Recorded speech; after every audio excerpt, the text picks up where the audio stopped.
Aquí estamos de nuevo. Hola, José Ignacio, Hola, ¿cómo Beatriz. estás? Hola a todos. Pues aquí estamos de nuevo. Nos habíamos quedado en el programa anterior con Esaú, que quería matar a su hermano Jacob. ¿Recuerdas? Claro, le ha quitado la primogenitura con la ayuda inestimable de su madre. Bueno, con la ayuda inestimable de su madre y de las lentejas. Vamos a ver ahora cómo Jacob tiene que huir, ya lo habíamos dicho en el programa anterior, tiene que huir de su hermano, y su madre, Rebeca, que es muy práctica, pues le dice que vaya a Harán y que busque esposa allí, como hizo anteriormente su marido. Bueno, más que su marido, el siervo de su suegro. Y Jacob lo que hace es que huye hacia Harán y se va a buscar esposa a casa de su tío Labán, hermano de su madre Rebeca. Y no llevaba consigo nada más que un bastón en su mano. Y eso a mí, José Ignacio, es algo que también me ha llamado mucho la atención. Él es portador ahora de la promesa divina y se va con un bastón en la mano. No hace falta más, ¿no? No necesita para más. el camino. Por la noche se detiene a descansar, se tumba colocando una piedra como almohada y mientras dormía tiene un extraño sueño. Entonces tuvo un sueño. Una escala apoyada sobre la tierra tenía la cima tocando el cielo, y los ángeles de Dios subían y bajaban por ella. El Señor estaba sobre ella y le dijo: Yo soy el Señor, el Dios de tu padre Abraham, el Dios de Isaac. Voy a darte a ti y a tu descendencia la tierra sobre la que estás acostado. Tu descendencia será como el polvo de la tierra. Te extenderás al este y al oeste, al norte y al sur, y en ti y en tu descendencia serán bendecidos todos los pueblos de la tierra. Es muy bonito, muy bonito y necesario leer esa descendencia, entender esa descendencia como Jesucristo. Porque si no es imposible cómo puedes llegar al norte, al sur, al este y al oeste. De esto nos hablará mucho San Pablo, pero no hay que perder la vista de que la bendición tiene que alcanzar todos los confines de la tierra. Y esto es además, Beatriz, de alguna manera una consolidación, una confirmación de la primogenitura que ha sido robada, pero que está siendo en este momento confirmada por Dios, ¿no? Porque en el fondo, ¿qué es la primogenitura? ¿El derecho a qué? A la promesa. El derecho a esta promesa que ya le había hecho Dios a Abraham, que le había hecho a Isaac y que ahora le vuelve a hacer a su hijo Jacob. Sí, yo creo que en relación con lo que tú dices, él ya ha conseguido la bendición de su padre y ahora Dios está reforzando esa bendición que le ha dado su padre, ¿no? Le faltaba también la bendición, digamos, que de Dios. Jacob llama a ese lugar Betel, que significa casa de Dios, porque ahí tiene un encuentro con Dios. Y una vez más volvemos a ver cómo Dios no nos escoge porque nos lo merezcamos. Yo creo que es muy de nuestra época el hacer las cosas pensando que nosotros conseguimos las cosas por nuestros propios méritos. No sé quién decía, lo escuché una vez en una predicación, que había una señora que decía: yo hoy he rezado 4 rosarios, y le decía: no, tú hoy no has rezado 4 rosarios, tú da gracias al Espíritu Santo que te ha invitado a rezar 4 rosarios. Parece que es que somos aquí todos por nuestras propias fuerzas y los que conseguimos salvarnos, y no, y al final todo es gracia, y el único que ha conseguido salvarnos ha sido Jesucristo. Pues Jacob llega a Harán, ya por fin hace ese largo viaje, llega a Harán y se va al pozo, claro, donde se van todos. Y allí se va a encontrar con una mujer muy hermosa. Quedó fulminado. Jacob quedó fulminado por Raquel. Raquel, que va a dar la casualidad, entre comillas, que es la hija de su tío Labán. Al instante nos dice la Biblia que se enamoró de ella, y Raquel, al enterarse de que era pariente, lo que hace es, ella también se debió de quedar enamorada de él, porque estas cosas por lo general suelen ser mutuas. Le invitó a casa de su padre. Tenía Labán 2 hijas. La mayor se llamaba Lía y la pequeña Raquel. Lía era de ojos tristes. Raquel, en cambio, Tenía buena presencia y era muy bella. Jacob amaba a Raquel y propuso a Labán: «Te serviré 7 años a cambio de Raquel, tu hija menor». Contestó Labán: «Mejor te la doy a ti que a cualquier otro extraño. Quédate conmigo». Jacob sirvió a Labán durante 7 años, que le parecieron unos cuantos días de tanto que la amaba. Entonces dijo Jacob a Labán: «Dame a mi mujer, puesto que se ha cumplido el plazo y quiero vivir con ella». Jacob se quedó locamente enamorado de Raquel. Fíjate que dice la Biblia que Lía era de ojos tristes, Raquel en cambio tenía buena presencia y era muy bella. Labán, que era un sinvergüenza, porque era un sinvergüenza, le pide que esté a su servicio, como no tenía nada, porque solo lo tenía el bastón que se había llevado y tenía que pagar la dote, que trabaje para él 7 años. Y dice la Biblia que Jacob sirvió a Labán durante 7 años, que le parecieron unos cuantos días de tanto que la amaba. Yo me acuerdo un día dando una clase de Biblia de estas en una parroquia que había, hombres y mujeres, y yo decía, a ver, ¿qué marido podría decir que 7 años trabajando para un sinvergüenza le parecía poco de lo mucho que ama a su mujer? Y decía uno, me parece que yo iba a dormir en el garaje. Pues es también muy bonito ver cómo Jacob lucha. Bueno, el caso es que, ¿qué ocurre? Que se llega a la boda y cuando le dan a la novia cubierta con un velo, al día siguiente, cuando Jacob despierta y le mira la cara, pues se queda helado, porque le habían dado a Lía y no a Raquel. Gato por liebre. Gato por liebre, a la de los ojos tristes. Bueno, Labán, que ya había engañado a su hermano y que había engañado a todo aquel que había podido, ahora está pagando en su propia carne los engaños. Y claro, perdón, Labán no, Jacob. Jacob se enfadó muchísimo, pero no podía hacer nada porque sabía perfectamente que lo que había hecho Labán era lícito, o sea, tenía derecho a darle a la primogénita, por lo cual tuvo que trabajar 7 años más para que le diera a Raquel por mujer, aunque Labán le vio tan enfadado que le dijo que si le prometía trabajar 7 años más, que se la daría, pero que vamos, que ya se la daba físicamente al cabo de unos días. Sí, no tenemos tiempo para leer toda esta escena, pero es muy curioso porque hay un auténtico regateo entre Labán y Jacob, no ya por las mujeres, sí, también por el ganado que le va dejando para que lo lleve, para que se encargue, es una cosa curiosísima. Sí, yo bueno, os recomiendo a todos que os lo leáis. De todas formas, también quiero decir aquí que hay unos programas que están colgados en iVoox y que vais a ver a continuación en pantalla el enlace, que hicimos José Ignacio y yo en Radio María, y bueno, son muchos programas porque hablamos de los primeros libros del Génesis y llegamos a algún libro más. Pero todo esto lo comentamos despacio, con calma, y si queréis meteros más a fondo, pues ahí tenéis los links y podéis escucharlos cuando queráis. Ahí sí que leemos todo y explicamos todo, porque tardamos en explicar el Génesis entero, yo creo que 5 años, ¿no? O sea que la poligamia en la Biblia casi siempre lleva consigo la desdicha. Bueno, yo creo que en la Biblia y fuera de la Biblia también. Jacob se encontró de repente casado con Lía, que no tenía ninguna ganas, y con Raquel, que era a la que amaba. ¿Qué pasa? Otra vez más, que Raquel era estéril.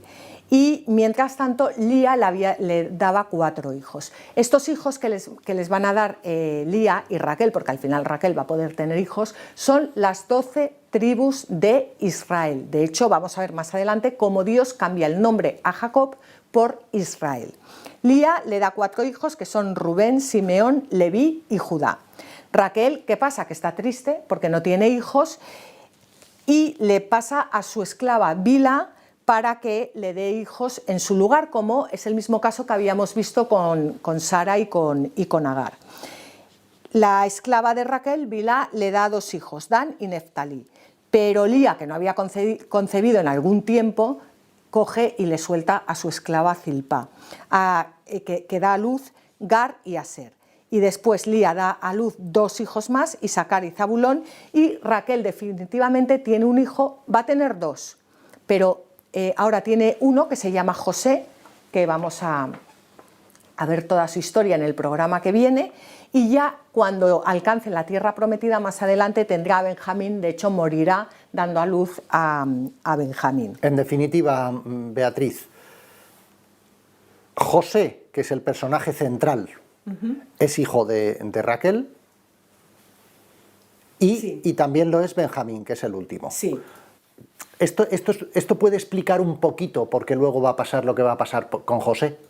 Porque le están vendiendo sus hermanos, pero son sus hermanos de padre, claro. No son sus hermanos de madre, ¿no? Son sus hermanastros. Por supuesto, una vez más, esta historia tiene muchas deficiencias. El autor sagrado quiere decirnos una vez más que el plan de Dios, la elección de Dios no se da por nuestras perfecciones, porque yo creo que si no, no nos elegiría ninguno, sino que se da a pesar de nosotros y que luego, bueno, Él nos va capacitando.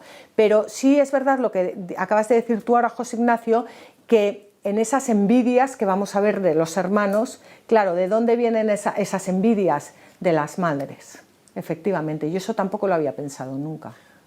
Pues no entiendo cómo no se te puede haber ocurrido, Beatriz, porque menuda tiene que ser tener a 4 mujeres, cada una con sus hijos, conviviendo en la misma pieza. Eso tuvo que ser complicado para el pobre Jacob. Desde luego, tienes toda la razón. Pues Jacob ya regresa a Canaán porque acaba hasta las narices de Labán y ya al final se va. Se va porque acaba hasta las narices de Labán y se va porque le llama Dios. Y Dios le dice a Jacob lo siguiente. Yo soy el Dios de Betel, donde ungiste una estela y donde me hiciste un voto. Ahora ponte en camino, sal de esta tierra y vuelve a tu tierra natal. 20 años ha estado Jacob trabajando para Labán. Se ha enriquecido y claro, Labán lo que quería era mantenerle. Es más, Labán ya no entiende por qué se va Jacob y de hecho le persigue, que eso también es una historia muy bonita que no nos da tiempo de contar ahora. Pero le persigue, le para, pero al final Jacob se irá después de 20 años. Va a volver a la tierra prometida, pero todavía tiene pendiente el encuentro con su hermano Esaú, que vamos a ver dentro de un rato. Antes de encontrarse con Esaú, en el camino de vuelta, Dios le sale misteriosamente a su encuentro. Va a luchar con él, lo vamos a leer ahora, y va a cambiar su personalidad. ¿Por qué va a cambiar su personalidad? Porque le va a cambiar el nombre. De Jacob le pone el nombre de Israel, el que ha luchado con Dios, no contra Dios, sino con Dios. Y ahí le cambia su personalidad, porque la personalidad dependía también de lo que significaba el nombre. Vamos a ver qué nos cuenta la Biblia. Jacob se quedó aquella noche en el campamento. Se levantó por la noche, tomó a sus 2 mujeres, a sus 2 esclavas y a sus 11 hijos y cruzó el vado de Jacob. Los llevó y les hizo pasar el río. Después pasó todo lo que tenía y se quedó Jacob solo. Un hombre estuvo luchando con él hasta rayar el alba y al ver a aquel hombre que no le podía, le alcanzó en la articulación del muslo y se le dislocó a Jacob la articulación del muslo en su lucha con él. Y le dijo el hombre, suéltame, pues ya va a rayar el alba. Le contestó, no te soltaré hasta que no me bendigas. Entonces le preguntó, ¿cómo te llamas? Respondió, Jacob. Le dijo, ya no te llamarás más Jacob, sino Israel, porque has luchado con Dios y con hombres y has podido. Jacob le preguntó, por favor, dime tu nombre. Le contestó, ¿por qué preguntas mi nombre? Y le bendijo allí mismo. Jacob puso a aquel lugar el nombre de Penuel, porque se dijo, he visto a Dios cara a cara y conservo la vida. Jacob se quedó aquella noche en el campamento. Fíjate, José Ignacio, yo creo que porque Dios ya había salido a su encuentro en Betel, ya había hablado con él y le había bendecido. O sea, yo creo que a medida que Jacob va dejando que Dios le purifique, porque claro, no es el mismo Jacob el que se fue que el que vuelve. O sea, el que se fuera un sinvergüenza, que le había comprado medio engañando la primogenitura a su hermano, y ahora vuelve una persona que ha estado 20 años trabajando para su suegro, que vuelve con un clan, que se ha enriquecido, que ha sufrido, que ha vivido en su propia carne el engaño, y ahora es cuando ya Dios encuentra que está preparado para que le dé esa misión cambiándole el nombre. Claro. Y de alguna manera esto consolida lo que decíamos antes, y es que, curiosamente, la primogenitura a la que se está refiriendo el texto bíblico no es la primogenitura en la que estamos pensando la mayoría de las personas, no es la primogenitura a lo que en España hemos llamado el mayorazgo, el derecho del mayor a heredar la mayoría o la totalidad de la herencia en muchos casos. El segundo se iba a luchar, el tercero se metía no es esa primogenitura. Como vamos a ver ahora, cuando se le presenta a Esaú a su hermano, viene con muchos hombres detrás. ¿Por qué? Porque Esaú se queda con el patrimonio de su padre. La primogenitura a la que se refiere el texto es la primogenitura en la promesa. Y por eso se le cambia el nombre. Es la primogenitura en la promesa. Y es una promesa que es el nacimiento de la religión tal y como la conocemos, del judaísmo, de nuestro Dios. Es esa primogenitura, la primogenitura de los hijos que te van a nacer, los pueblos de los que van, la primogenitura de que de ti vendrá Jesucristo. Esa es la primogenitura que se queda Jacob. Pues sí, pues sí. Cuando venía hacia Harán, estaba solo porque estaba huyendo. Ahora Dios sale a su encuentro en la soledad. No es que esté solo porque va con una caravana, sino que ya es un hombre que busca la soledad, que tiene una vida interior, que busca el encuentro con Dios. Le cambia el nombre a Israel, el que ha luchado con Dios, que decíamos antes, y no contra Dios, sino con Dios. Y así se resalta uno de los rasgos más importantes del pueblo elegido, su lucha para retener consigo a Dios, intentando conocer su nombre y conseguir su bendición. Por supuesto, aquella lucha también ha sido entendida en sentido espiritual como tipo de lucha interior y de la eficacia de la oración, que vence a Dios mismo. Cuando nos dicen, es que Dios es todopoderoso, no, Dios no lo puede todo, porque frente a nuestra oración insistente, se desarma. Y así nos lo dice, no, eso es una cosa mía, pero nos dice lo siguiente el Catecismo de la Iglesia Católica. La tradición espiritual de la Iglesia ha tomado de este relato el símbolo de la oración como un combate de la fe y una victoria de la perseverancia. Pues eso, un combate de la fe y una victoria de la perseverancia. Sabemos que lo más importante siempre es la perseverancia, y así nos lo va a decir, bueno, no quiero pegar un salto muy grande, pero un momentito, el libro del Apocalipsis, que es el mismo Jesucristo resucitado, que nos habla y que nos dice, nos enseña a ser perseverantes en los momentos difíciles que había en aquel entonces cuando habla a San Juan, y que por supuesto hay ahora. Sí, el salto es muy grande, porque es del primero al último de los libros de la Biblia, ¿no veas? Pero he saltado porque en realidad cuando Jesucristo resucitado nos habla, que es en ese libro, que a mí me encanta y que me encantaría también explicar, pues al final lo que nos dice es que seamos perseverantes. Esa es la llamada de Jesús, sed perseverantes, perseverad hasta el final. Pues Jacob ya va camino de la tierra prometida y llega ahora el momento más importante, el momento que más temía él, que es el encuentro con su hermano. Pero fijaos cómo él ya ha aprendido a relacionarse con Dios y cómo ahora lo que va a hacer es buscar ayuda en Dios. Entonces clamó Jacob, Dios de mi padre Abraham, Dios de mi padre Isaac, el Señor, que me dijiste, vuelve a tu tierra, a tu ascendencia, que yo seré generoso contigo. Soy indigno de todos los favores y de toda la lealtad que has mostrado con tu siervo, pues atravesé el Jordán sin otra cosa que mi cayado, y ahora he llegado a formar 2 campamentos. Líbrame de la mano de mi hermano Esaú, porque tengo miedo de él, no vaya a venir y mate a la madre con los hijos. Pues es lo que decíamos antes, que el sinvergüencilla ese de antes no tenía nada que perder y tampoco conseguía las cosas engañando. Y ahora tenemos ya a un hombre lleno de fe que tiene mucho que perder y que además ahora se dirige no al engaño, sino al mismísimo Dios en busca de ayuda. Y ya llega Esaú. Vamos a ver lo que ocurre. Jacob alzó la vista y vio que venía Esaú acompañado de 400 hombres. Entonces repartió a los niños entre Lía, Raquel y las 2 esclavas. Colocó delante a las esclavas con sus hijos, tras ellas a Lía con sus hijos y detrás a Raquel con José. Él pasó delante de todos y se postró en tierra 7 veces hasta llegar a su hermano.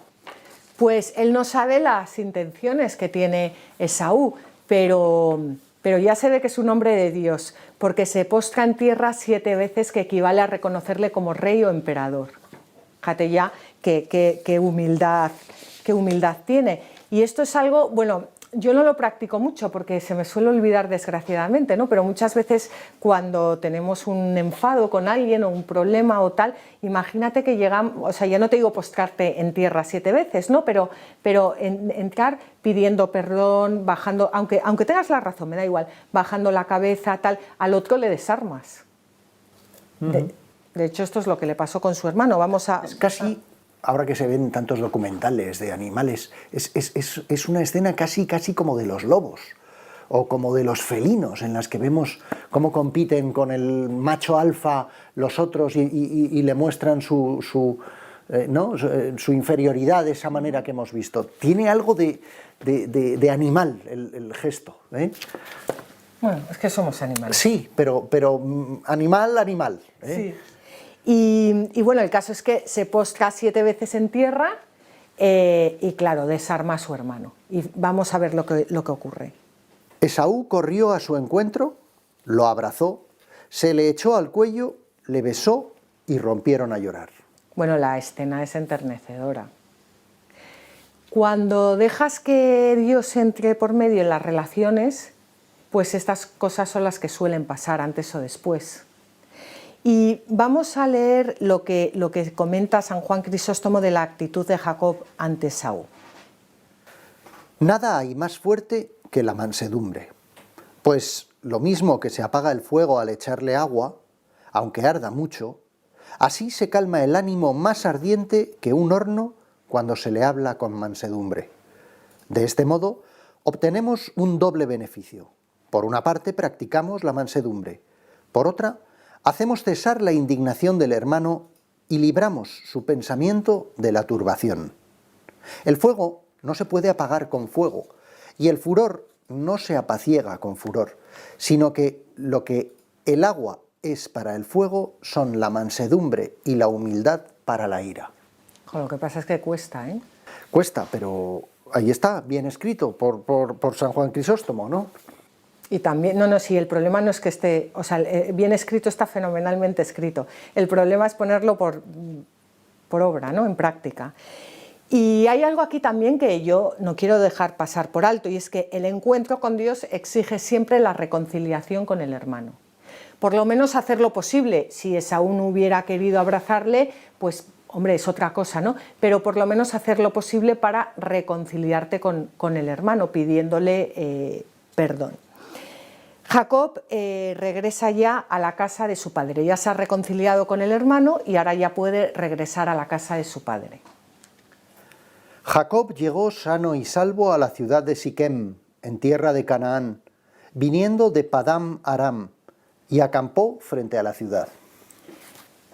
Aquí hay una historia que no es nada bonita, la verdad, de Dina, que es hija de Lía. Lo que pasa es que a las mujeres no se les daba tanta importancia, ni siquiera al principio se nombraba que Lía hubiera tenido una hija. Lo que les importaba de verdad eran los hijos, los varones. Bueno, pues Dina es deshonrada por Siquem y tras una serie de avatares Dios le dice a Jacob que continúe su camino. Partieron de Betel Y cuando todavía quedaba bastante trecho para llegar a Efrata, Raquel dio a luz, pero tuvo dificultades en el parto. En medio de los dolores del parto, le dijo la comadrona: «No temas, pues también esta vez tienes un hijo». Ella, al exhalar su alma, a punto de morir, le puso por nombre Benoní, pero su padre le llamó Benjamín. Raquel murió y fue sepultada junto al camino de Efrata, es decir, de Belén. Jacob erigió una estela sobre su sepulcro. Es la estela del sepulcro de Raquel que existe hasta el día de hoy. Bueno, pues se nos ha muerto Raquel. Claro, luego entenderemos en la historia de Israel, cuando veamos la historia de sus 12 hijos y cuando veamos la historia de José, como tú decías antes, que sus hermanos lo vendieron, que desde luego, claro, tienes toda la razón, imagínate lo que es convivir ahí, pero también entenderemos ese amor que Israel tenía por su hijo José. Y aunque también va a tener otro hijo de Raquel, que es Benjamín, que también le quería enormemente, pero bueno, él había compartido con Raquel, con la mujer que amaba, a su hijo José, y de ahí que era el hijo por el que sentía esa predilección. Pero claro, visto todos los años que tuvo que trabajar para el sinvergüenza de su suegro y lo que le costó conseguir a Raquel, pues uno lo va entendiendo un poco también, ¿no? Así es. Y ya por fin Jacob llega donde está su padre Isaac. Jacob llegó a donde estaba su padre Isaac, a Mambré, a Kiriat Arba, esto es, Hebrón, donde habían habitado Abraham e Isaac. Pues ya ha llegado Jacob Israel a casa de su padre y su padre ya puede morir tranquilo. Ya se le habrá pasado el enfado, bueno, se le habría pasado plenamente el enfado, habría comprendido que era voluntad de Dios esa bendición a Jacob, abraza a su hijo y ya puede morir en paz. Isaac vivió 180 años. Luego, Isaac expiró y murió, yendo a reunirse con sus antepasados, anciano y colmado de días. Sus hijos, Esaú y Jacob, le dieron sepultura. Pues aquí ya tenemos la historia de las 12 tribus, bueno, de cómo nacen las 12 tribus de Israel. En el programa siguiente veremos la historia de José, cómo José es vendido por sus hermanos a unos mercaderes que le llevan a Egipto, y así es como acabará el pueblo de Israel en Egipto. Es una matización que tiene que ver más bien con la política, pero que quede perfectamente claro que cuando se habla de las 12 tribus de Israel, se está hablando de los 12 hijos de Jacob, sí, al cual Dios le cambia el nombre por Israel. No estamos hablando de Israel como país, ni como territorio, estamos hablando de los hijos de Jacob. Exacto, el pueblo de Israel. Eso es. Formado por las 12 tribus. Pues muchísimas gracias a todos. Y nos vemos ya en el siguiente programa con José. Gracias. Una historia fascinante.